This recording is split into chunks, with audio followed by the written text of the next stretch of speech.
Hello guys good morning. एतिया 9টা বাজি আছে। মই আহিছোঁ আমাৰ বাৰীখনত। ইয়াতে ছাগলীখিনি ৰাখি দিছোঁ গোটেই ফাৰ্মখনত। মানে ছাগলী মহাক থাকিবলৈ জাগা নাই, তো ইয়াতে ৰাখিব লগা হৈছে। মই যেতিয়া বাৰীত আহিছোঁ তেতিয়া মানে অদ্ভুত বুলিয়ে ক'ব পাৰি, এটা অদ্ভুত বস্তু দেখিবলৈ পালোঁ। তো আমাৰ দমকলটোত একদম নিজে নিজে পানী ওলাই আছে নহয়। আপোনালোকেতো জানে আমাৰ ঘৰটো একদম মানে নদীৰ কাষত। তো বানপানীত মানে পানীৰ লেভেল ইমানেই ওপৰলৈ উঠি আহিছে, দমকলত মানে পানী মাৰিব দৰকাৰ নাই, নিজে নিজে অট'মেটিক মানে পানী ওলাই আছে। এই তাত আপোনাক দেখুৱাই আছোঁ, এই চাওক, এইটো দমকলটো কোনো একো মাৰি থকা নাই, অট'মেটিক পানী ওলাই আছে তাৰে পৰা। পানীৰ লেভেলটো মানে ইমানেই বাঢ়ি গৈছে, নিজে নিজে পানী ওলাই আছে। এই চাওক, কোনো মাৰিব দৰকাৰ নাই, পানী এইফালেদি ওলাই আছে।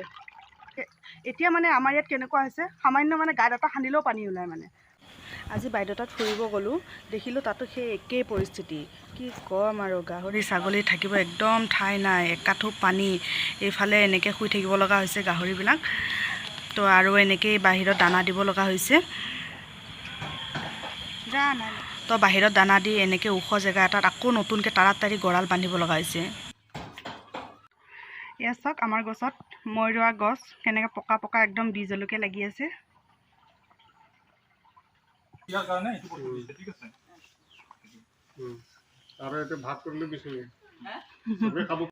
আমাক বান সাহায্য দিব আহিছিল, বিস্কুট দিছে, তেল, দালি, চাউল, আলু, তেনেকৈ কিবা কিনি দিছে। প্লাষ্টিকত চাউল আছে ন, চাউল, দালি, আলু। তো গাইজ, আমাৰ ঘৰত গাঁওবুঢ়া আহিছিল বান সাহায্য দিবৰ কাৰণে।